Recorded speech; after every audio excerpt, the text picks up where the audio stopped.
오늘 2024년 3월 첫 주 우리 이사야 말씀 53장 7절을 가지고 은혜 받기 원합니다. 오늘 설교 제목은 예수님은 그 많은 고난을 어떻게 감당하셨는가? 예수님은 그 많은 고난을 어떻게 감당하셨는가? 이사야 53장 7절 말씀을 가지고 예수님에 대해서 생각해 보겠습니다. 예수님의 죽음을 생각하면서 예수님께서 십자가의 죽음을 어떻게 감당을 하셨는가를 오늘 공부해 보겠습니다. 예수님의 죽음은 매우 비참하고 외로운 죽음이었습니다. 외로운 죽음이란 혼자 외롭게 아무의 위로도 없이 십자가의 죽음의 고통을 감당했다는 것입니다. 십자가의 고통뿐만 아니라 예수님의 삶 전반에 걸쳐서 그 누구와도 비교될 수 없는 고난의 삶을 사셨습니다. 이 세상에 태어나서 산 모든 인간 중에서 예수님이 가장 많은 고난을 가지고 사셨습니다.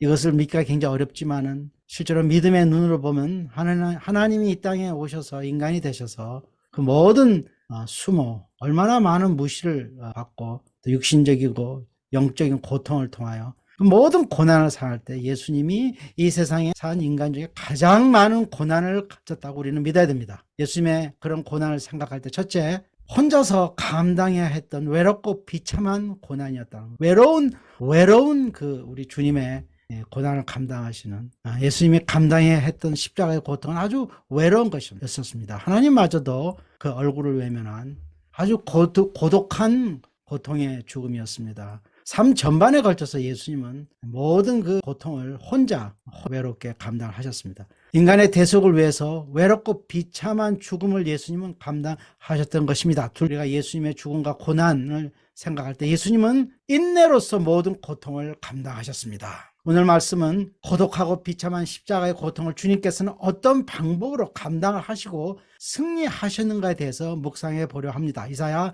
53장 7장 말씀을 가지고 주님의 인내, 그 완전한 그 놀라운 인내를 생각해 보려 합니다. 그가 곤욕을 당하여 외로울 때에도 그의 입을 열지 아니하였으며 마치 도수장으로 끌려가는 어린 양과 털 깎는 자 앞에서 잠자는 양같이 그의 입을 열지 아니하였도다. 이 말씀에서 비참하고 매우 고독했던 죽음을 예수님께서는 온유하신가 인내로서 감당하신 것을 알 수 있습니다. 이사야 53장 전체는 예수 그리스도의 대속의 고난을 잘 표현하고 있습니다. 오늘 7절 말씀에도 예수께서 감당하셨던 처참한 고통이 그려져 있습니다. 그리고 또한 오늘 말씀에는 그리스도께서 그 처절한 고통을 어떤 마음으로 감당하셨는가, 고통을 이겨내신 주님의 심성, 그것은 온유한 인내, 아주 잘 나타나 있습니다. 첫째, 이 말씀에서 그리스도 예수의 상상을 초월한 죽음의 고통을 볼 수 있습니다. 그가 곤욕을 당하여 괴로울 때에도, 영어로 oppressed and afflicted, 굉장히 단순한 두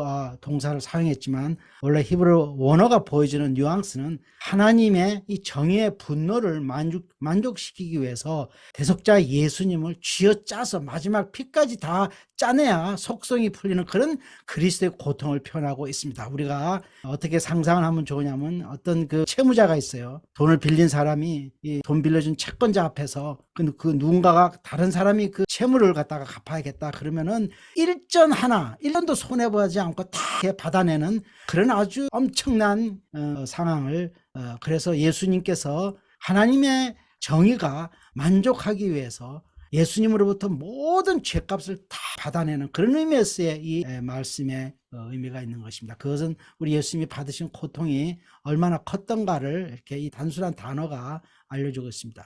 양이 털이 깎여서 털이 하나도 없는 모습을 보면 아주 이상하게 느끼지 않습니까? 가끔가다 우리가 유튜브를 보면 양 털 깎는 거 보면은 털 깎는 거 보면은 완전히 아무것도 없었고 아주 이상하죠. 우리 알몸처럼 예수님은 털이 깎이는 수모를 감당하고 털이 다 깎여서 벌거벗고 있는 그런 수치를 당하는 것으로 충분하지 않고 그 양의 목을 치는 목숨까지 철저하게 유린되는 그런 수모와 희생을 당하셨다는 그런 뉘앙스가 그가 곤욕을 당하여 괴로울 때라는 이 말에 있는 것입니다. 둘째, 이 말씀에 또 이 오늘 본문 말씀에 이런 끔찍한 고통과 처절한 형벌을 온유하신가, 인내하심으로 조용히 감당하시는 예수님의 모습이 잘 나타나 있습니다. 그의 입을 열지 아니하였으며 마치 도수장으로 끌려가는 어린 양과 털 깎는 자 앞에서 잠자는 양같이 그의 입을 열지 아니하였도다. 양들은 도수장에 끌려 들어가는 것을 마치 자기 집에 들어가는 것처럼 조용히 들어간다고 합니다. 실제로 우리가 보면 그렇죠.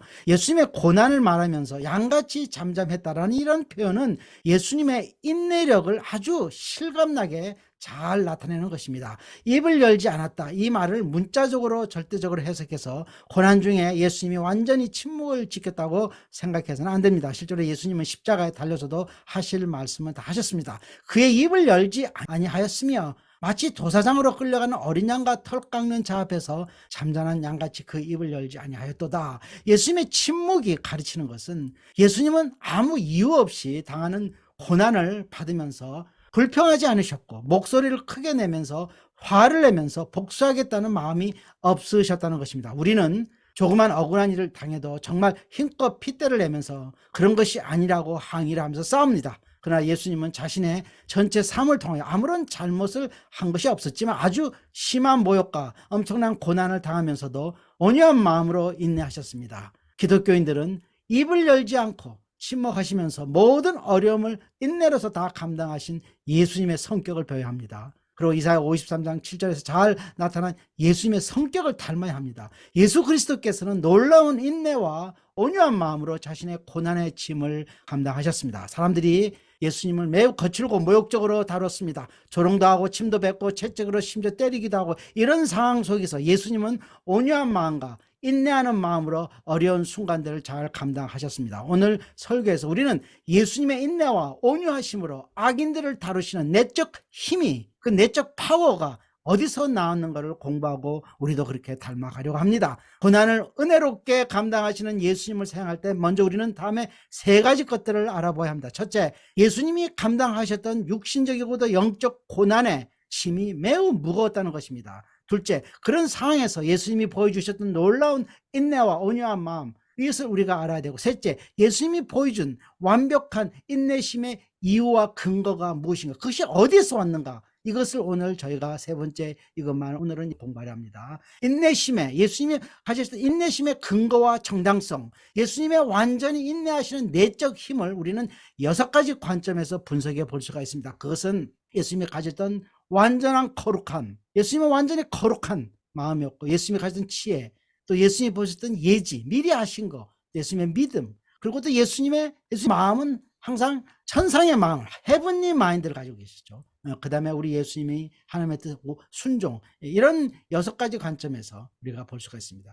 첫째, 예수님이 보여주셨던 완전한 인내와 그에 따르는 온유하심은 예수님이 온전히 거룩하신 사람이에요. 거룩. 예수님 안에는 완전한 거룩이 있었기 때문에, 퍼펙트 홀리네스가 있었기 때문에 우리 예수님의 그 온유하신 인내가 가능했던 것입니다. 예수님의 인격은 우리에게 있는 인격적 결함 같은 그런 결함이 전혀 없었습니다. 우리는 많은 내적 문제가 있습니다. 성격 결함이 있죠. 그러나 예수님은 전혀 그런 내적 결함이 없으셔서 어려운 삶을 잘 이겨내셨습니다. 모세는 성경에 사람 중에서 가장 온유한 사람이라고 성경은 말하지만, 그런 모세도 화를 내면서 거칠게 이스라엘 백성을 대했다고 시편은 간증하고 있습니다. 매우 온유한 모세도 시간만 나면 불평한 이스라엘 백성을 감당할 수가 없었던 때가 있었던 것입니다. 욥을 봅시다. 욥의 인내를 보라라고 하나님은 욥을 칭찬했지만, 그런 욥도 한계가 있었습니다. 욥도 너무나 힘들어 자신이 태어난 것을 저주를 했습니다. 성자 어거스틴이 이런 말을 했다고 합니다. 자기가 한 번은 어린아이가 질투로 인하여 얼굴이 창백해지면서 정말 쓰러질 것 같이 되는 것을 보았다고. 모든 인간은 그 안에 죄성이 있습니다. 질투, 복수심, 불평, 힘이 드는 옆 사람을 막 괴롭히는 마음, 이런 성격들은 죄악된 인간의 본성에 내재하는 잡초처럼 항상 자연적으로 우리 안에서 나타나는 것입니다. 평소에는 이런 죄악된 성심이 조용하다가 어려운 상황이 닥치면 이런 죄악된 본성들이 막 튀어납니다. 그래서 하나님께 불평하고 좌절하고 자신과 주위 사람들을 비난하고 믿음의 중심을 잃으면서 아주 힘들어지게 됩니다. 그러나 예수님은 모욕을 당하시고 매우 힘든 상황이 닥쳤을 때 내면에서 더러운 것, 죄악한 것들이 나오지 않았습니다. 왜냐하면 내면이 너무나 깨끗한 크리스탈 유리처럼 투명했기 때문입니다. 우리가 포도주나 주스병 흔들면 밑에 깔려있는 찌꺼기들이 올라오죠. 그런 것처럼 외부에서 분노를 야기하는 조롱이나 모독, 그리고 육신의 고통스러운 순간이 닥쳐도 예수님 안에는 우리가 가지고 있는 그런 죄악의 찌꺼기들이 없어서 화내지 않고 악을 악으로 갚지 않는 인내와 온유함을 가질 수 있었습니다. 요한복음에서 예수님 자신이 자신 안에는 더러운 죄악의 찌꺼기 같은 죄성이 없다는 것을 이렇게 말씀하십니다. 요한복음 14장 30절을 보면 이후에는 내가 너희와 말을 많이 하지 아니하리니 이 세상에 임금이 오겠습니다. 그러나 그는 내게 관계할 것이 없으니, 마귀가 아무리 예수님의 모든 것을 조사하고 꼬투리를 봐도 꼬투리 잡을 것이 없다는 말씀입니다. 죄를 전혀 짓지 않으신 예수님을 자신을 말씀하고 계시는 것입니다. 히브리서 저자도 깨끗한 예수님의 내면, 우리 예수님의 홀리네스, 거룩함을 이렇게 설명하고 있습니다. 히브리서 7장 26절을 보면 이러한 대제사장은 우리에게 합당하니 거룩하고 악이 없고 더러움이 없고 죄행에서 떠나 계시고 하늘보다 높이 되시니라. 예수님의 온유하심과 놀라운 인내심은 예수님이 가지셨던 완전한 거룩함에서 나온 것입니다. 예수를 믿는 자들은 매일매일 그래서 거룩한 마음을 가지도록 죄와 싸워야 하는 겁니다. 그래야 어려운 일이 닥칠 때, 누가 자신을 비난하고 모욕할 때 화를 내지 않고 감정을 상하지 않고 예수님처럼 어려운 상황을 인내를 가지고 온유하게 감당할 수 있게 되는 것입니다. 둘째, 이제 예수님의 완전한 인내와 온유를 가능케 했던 두 번째 요인을 알아봅시다. 그것은 예수님의 지혜입니다. 예수님의 인내와 온유는 완전한 지혜에서 가능했던 것입니다. 사람이 지혜로우면 지혜로울수록 그 사람의 인내심이 더 크고 훌륭해진다고 말합니다. 그래서 야고보 사도는 이렇게 말을 했습니다. 야고보 3장 13절에 보면 너희 중에 지혜와 총명이 있는 자가 누구냐? 그는 선행으로 말미암아 지혜의 온유함으로 그 행함을 보일지니라. 지혜의 온유함이라고 말을 했습니다. 온유함은 인내 힘에서 나오는 것입니다. 인내가 온유함을 만드는 것입니다. 그래서 지혜로운 자가 인내하는 자가 되면 그 인내 힘에서 온유의 부드러움이 나오는 것입니다. 지혜의 온유함에 반대되는 것이 화를 내는 어리석음입니다. 그래서 전도서는 말합니다. 7장 9절에 보면 급한 마음으로 노를 바라지 말라. 노는, 화내는 것은 우매한 자들의 품에 머무르는이니라. 어리석은 자들이 참지 못하여 화를 내는 자들입니다. 어떤 고대 철학자가 말했다 합니다. 지혜로운 사람의 마음에는 화를 낼 자리가 없다. 실제로 우리의 사회생활에서 보면 지혜로운 사람들은 자신의 감정을 드러내기 전에 생각하고 상황을 판단하고 신중하게 생각한 후에 자신의 감정을 나타냅니다. 그래서 지혜로운 사람들은 항상 마음에 평화가 있고 조용하게 일을 합니다. 그러나 어리석은 사람들이 자기의 감정을 있는 그대로 나타내서 스스로 화를 자초합니다. 잠언서 17장 27절은 말합니다. 말을 아끼는 자는 지식이 있고 성품이 냉철한 자는 명철하니라. 지혜로운 자는 면면히 상황을 살피고 정확하게 상황 판단을 하는 사람들입니다. 이런 지혜가 예수님의 마음에는 가득했습니다. 예수님은 지혜 그 자체였습니다. 우리가 잠언서 8장에 보면 이 진리, 지혜의 장이라고 하는 잠언서 8장의 이 진리, 예수님이 지혜랑 지혜의 원천, 지혜의 모든 것이라는 것을 잘 보여주고 있습니다. 바울 사도는 예수님의 지혜를 간증합니다. 골로새서 2장 3절에 그리스도 예수 안에는 지혜와 지식의 모든 보화가 감춰져 있느니라. 많은 사람들이 예수님을 모욕했습니다. 별의별 방법으로 예수님의 수치심을 느끼도록 사람들은 나쁜 짓을 했습니다. 그리고 나중에는 신체적으로 해를 끼치는 악한 인간의 행위를 했습니다. 그러나 예수님은 인내와 온유로서 모든 것을 다 감당하시는 지혜를 가지셨습니다. 예수님의 이런 지혜를 어떻게 쉽게 우리가 이해를 할 수 있을까요? 굉장히 이해하기 어렵지만 우리가 이렇게 한번 생각해 볼 수가 있습니다. 그냥 우리 예수님의 지혜를 이해하기 수술을 하고 난 후 환자들의 마음 상태는 편하지 않습니다. 수술한 후나 하기 전이나, 어떤 사람들은 수술 전이나 수술 후 의사한테 막 이상한 행동과 언어를 사용하면서 의사들을 모욕 주고 괴롭히는 일들도 합니다. 그러나 의사들은 환자들의 이런 행동을 잘 이해하기 때문에 환자들의 이런 행위와 말 때문에 화를 낸다든지 환자와 싸운다든지 이런 일을 환자에게 복수한다든지 이렇게 하지 않죠. 왜냐하면 환자들을 이렇게 이해하는 지혜가 인내와 관용을 의사들에게 주는 것입니다. 예수님의 온유하심과 인내하시는 성격도 예수님의 지혜와 지식에서 나온 것입니다. 예수님의 온유하심과 인내의 성격이 예수님의 지혜와 지식에서 나온 것을 이제 알게 됐다면, 또한 예수님이 가지셨던 예지, 미리 아시고 계셨던 지식, 이것이 또한 예수님이 인내하시고 온유하게 예수님의 성격을 형성했습니다. 따라서 번째로 우리는 예수님의 예지에 미리 하신 예수님의 지식에 대해서 알아봅시다. 우리가 foreknowledge라고 그러죠. 나사렛 예수는 하나님이 인간이 되신 분입니다. 하나님이시죠. 그래서 빵 5조각으로 5,000명을 먹이셨고 물 위로 걸으셨던 것입니다. 하나님이신 예수님은 이 세상이 만들어지기 전에 이 세상에 일어날 일들을 다 하셨습니다.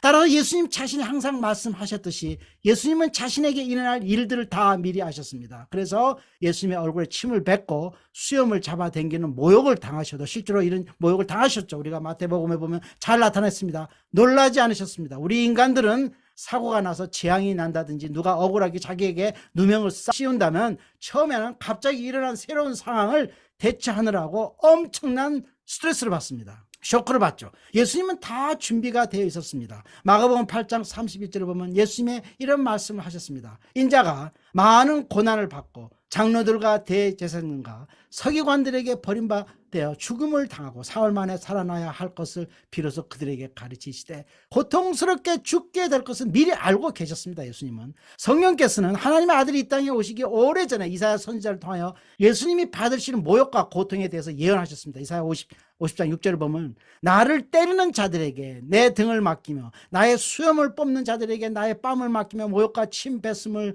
당하여도 내 얼굴을 가리지 아니하였느니라. 이사야 선지자에게 이런 말씀을 하신 분이 이 세상에 인간으로 오셨으니 제사장의 종이 예수님의 뺨을 때리고 침을 뱉어도 이런 일이 일어날 것을 미리 예지하고 계셨기 때문에 인내하면서 악을 악으로 갚지 않으셨던 것입니다. 예수님은 같은 지혜를 사용하셔서 제자들을 도우셨습니다. 예수님이 떠난 후 제자들이 받게 될 엄청난 고난 속에서도 그들이 실족하지 않기 위해 예수님은 제자들에게 미리 앞으로 어떤 일이 일어날 것을 말씀하셔서 그들을 준비시켰습니다. 요한복음 16장 1절과 4절을 보면 내가 이것을 너희에게 이름은 너희로 실족하지 않게 하려 함이라. 사람들이 너희를 출교할 뿐 아니라 때가 이르면 물은 너희를 죽이는 자가 생각하기를 이것이 하나님을 섬기는 일이라 하리라. 오직 너희에게 이 말을 한 것은 너희로 그때를 당하면 내가 너희에게 말한 이것을 기억나게 하려 하며 처음부터 이 말을 하지 아니한 것은 내가 너희와 함께 있었습니다.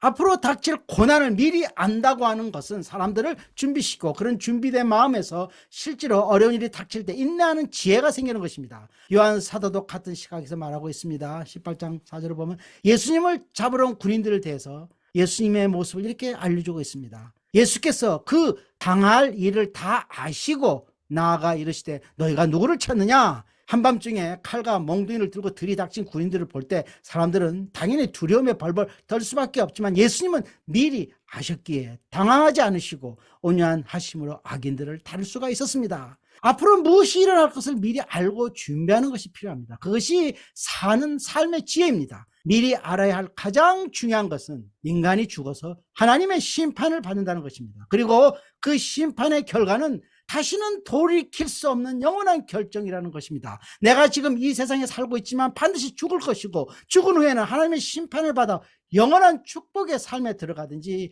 영벌, 영원한 지옥불에 던져진다는 것입니다. 죽음이 앞으로 반드시 올 것을 안다면 죽어서 지옥 아니면 천국에 내가 들어가게 될 것을 미리 알아야 합니다. 죽음은 반드시 오게 되어 있습니다. 죽은 후에 나의 행복을 준비하는 지혜가 있어야 합니다. 그래야 유혹의 세상에서 믿음을 지키면서 살 수가 있는 것입니다. 이제 네 번째로 예수님의 완전한 인내를 가능케 한 요소를 생각할 수 있는 것이 예수님이 가지셨던 믿음입니다. 믿음. 예수님이 가지셨던 인내심이 고난이 올 것이라는 것을 미리 아신 예지에서 나온 것처럼 예수님의 인내는 이 땅에 사시면서 행하셨던 믿음에서 또한 인내하심이 나왔습니다. 히브리서 12장 2절 말씀 이 점을 간증하고 있습니다. 믿음의 주요 또 온전하게 하시는 이인 예수를 바라보자. 그는 그 앞에 있는 기쁨을 위하여 십자가를 참으사 부끄러움을 개의치 아니하시더라 더니 하나님 보좌 우편에 앉으셨느니라. 누군가가 질문을 합니다. 예수님은 그 많은 고통과 그 많은 치욕과 비방을 어떻게 다 감당하셨을까? 방금 읽은 히브리서 말씀에 그 답이 있습니다. 그는 그 앞에 있는 기쁨을 위하여 십자가를 참으사 부끄러움을 개의치 하시더니 이 고통의 순간들이 지나가면 바로 나의 손에 올 즐거움의 일들을 예수님은 보시면서 십자가에서 그 고통을 견뎌냈습니다. 마치 산모가 뼈가 깎이는 해산의 고통을 겪으면서 이제 곧 태어날 아기를 생각할 때 이를 악물고 힘을 쓰는 것처럼 예수님도 자신 앞에 있는 기쁨을 위하여 십자가를 참으시고 그 수치를 다 감당하십니다. 예수님이 마음에 꿈꾸셨던 기쁨이 무엇이라고 생각하십니까? 그 기쁨의 대상, 그 기쁨의 대상은 마귀의 억압 속에서 고통받는 우리의 영혼을 구원하시고 피로써 거룩하게 하셔서 그리스도의 신부로 우리를 천국에 만나 그 기쁨을 생각하신 것입니다. 우리가 세상에서 믿음으로 살려면 하늘나라에서 우리가 앞으로 누릴 축복을 생각하면서 그런 희망이 주는 기쁨으로 우리의 마음이 채워져야 합니다. 세상을 살아가는 것이 현대 기독교의 가장 큰 문제 아닙니까? 거듭난 자들이라 해도 아직 육신 안에 살고 있기 때문에 육신의 요구에 굴복하기가 쉽습니다. 그러나 구원받는 믿음은 요한 사도가 가르친 것처럼 세상을 사랑하지 않는 것입니다. 세상이 주는 유혹과 육신적 만족에 대한 호기심을 거부해야 그 사람이 진정한 기독교인이 되는 것입니다. 거룩한 나의 마음이 육신적인 나의 마음을 항상 지배하는 구조를 가지고 살아야 그 믿음이 구원받는 믿음이 되는 것입니다. 그는 그 앞에 있는 기쁨을 위하여 십자가를 참으사 부끄러움을 개의치 아니하시더니 예수님이 악을 선으로 갚으시면서 인류 대속을 성공적으로 이루기 위해서 사용하신 것은 믿음이었습니다. 어떤 믿음이었나고요? 고난과 고통 뒤에 있는 기쁨을 보는 믿음이었고 하나님이 예수님의 삶을 의롭게 받아주실 거라는 믿음이었습니다. 예수님은 십자가에서 이스라엘 백성들에 의해 저주를 받고 죽어가고 있지만 정의로우신 하나님 아버지께서 자신을 의롭다고 선포하실 것을 아셨습니다. 믿었습니다. 성령께서는 이사야 선지자를 통하여 미리 이 진리를 선포했습니다. 이사야 50장 7절 8절이 잘 알려주고 있습니다. 주 여호와께서 나를 도우심으로 내가 부끄러워하지 아니하고 내 얼굴을 부싯돌같이 굳게 하였으므로 내가 수치를 당하지 아니할 줄 아노라. 나를 의롭다 하시는 이가 가까이 계시니 나와 다툴 자가 누구냐? 나와 함께 설지어다. 나의 대적이 누구냐? 내게 가까이 나올지어다. 예수님은 저울질을 하셨습니다. 한쪽은 죽음의 참혹한 고통과 비난으로 가득한 예수님의 삶이었고 다른 한쪽은 그 모든 것을 이기고 승리한 후에 받게 될 영광이었습니다. 죽음 뒤에 기다리고 있는 영광을 예수님은 믿음으로 보셨습니다. 예수를 믿는 기독교인들도 예수님이 사용하신 믿음을 사용해야 합니다. 지옥 천국이 지금 우리 눈앞에 기다리고 있습니다. 지옥이 없고 천국이 없습니까? 눈에 보이진 않지만 실제로 존재하기 때문에 우리는 지옥과 천국의 존재를 보고 믿음의 행사를 해야 합니다.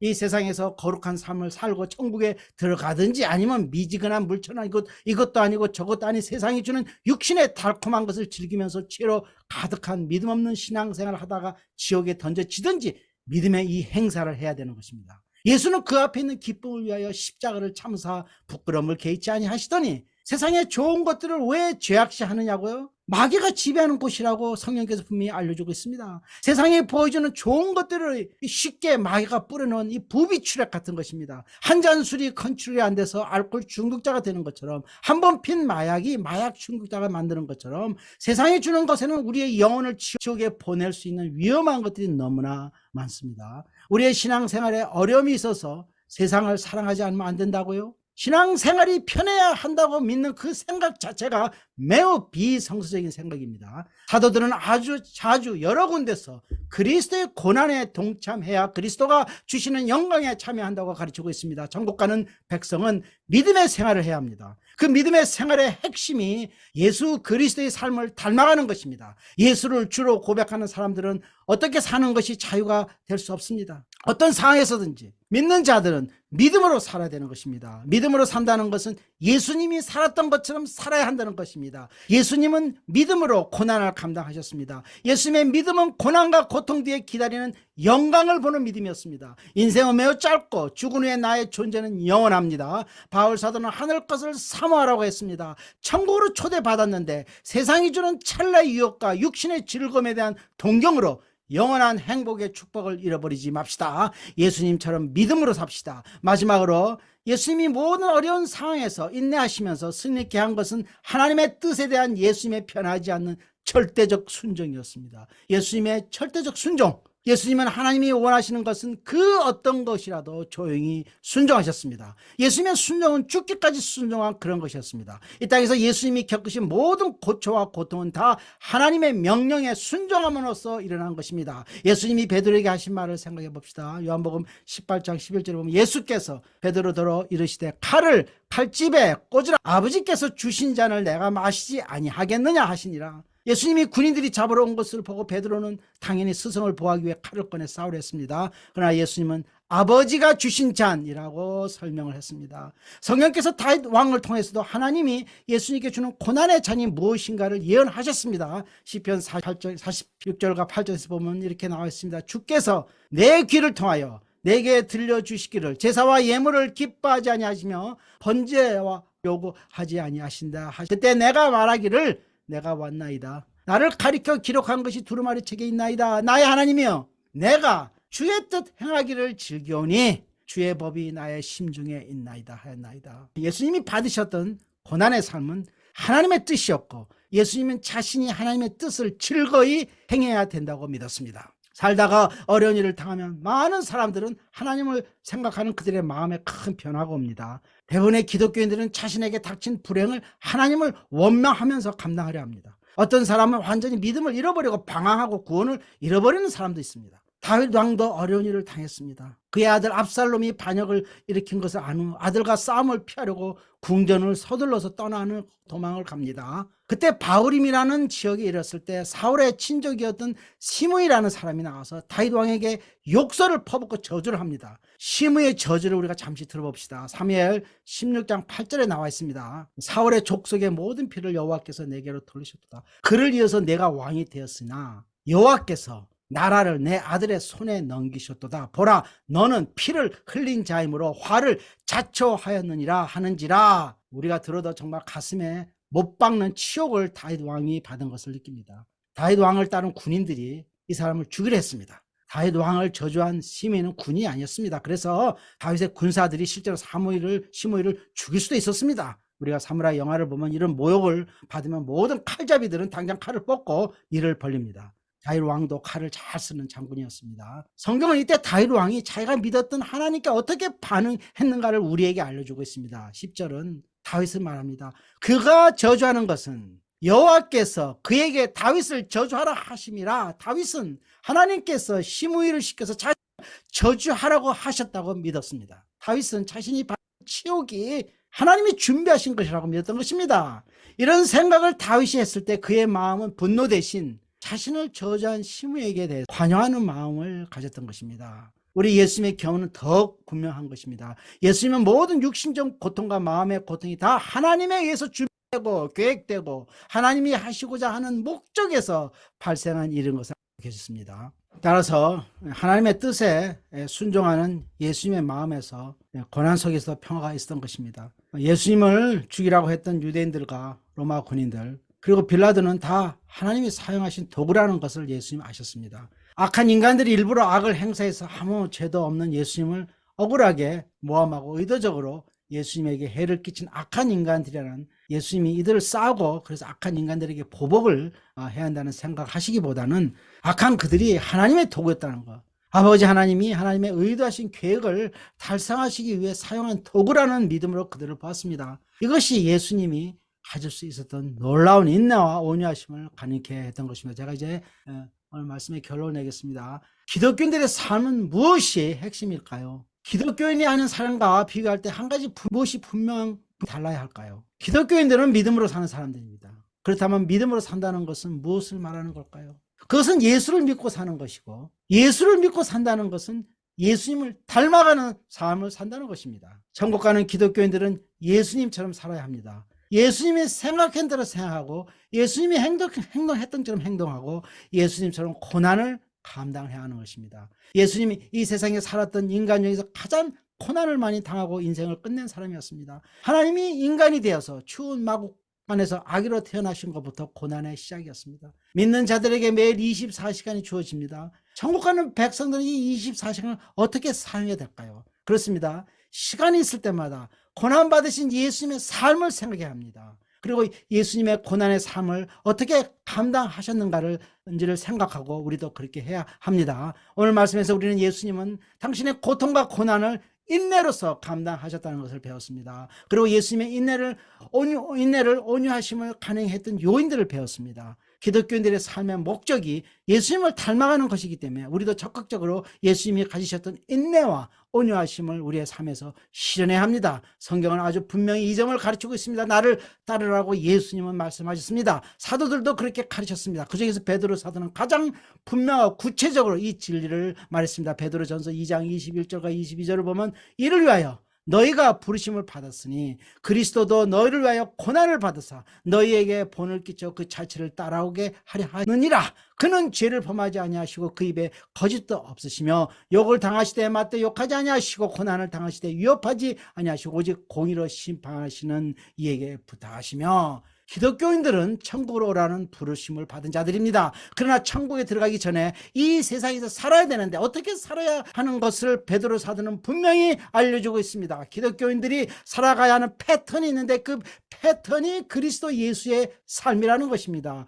이를 위해서 너희가 부르심을 받았다. 여기서 말은 이를 위한 것이라는 것은 그 바로 앞에 나오는 말씀입니다. 20절에 죄가 있어 매를 맞고 참으면 무슨 칭찬이 있으리요. 그러나 선을 행함으로 고난을 받고 참으면 이는 하나님 앞에 아름다우니라. 성을 행하는데 좋은 일을 하는데 고난을 받는 일이라고 합니다. 이런 고난의 삶에 믿는 자들이 부르심을 받았다는 것입니다. 그리고 좋은 일을 하는데 고난을 받은 삶의 대표적인 사람이 예수 그리스도의 삶인 것입니다. 그래서 말합니다. 이를 위하여 너희가 부르심을 받았으니 그리스도 너를 위하여 고난을 받으사 너희에게 본을 끼쳐 그 자체를 따라오게 하려 하셨느니라. 천지를 창조하신 하나님은 분명히 기독교인 여러분들에게 명령하십니다. 그리스도가 너희에게 본을 끼쳤다.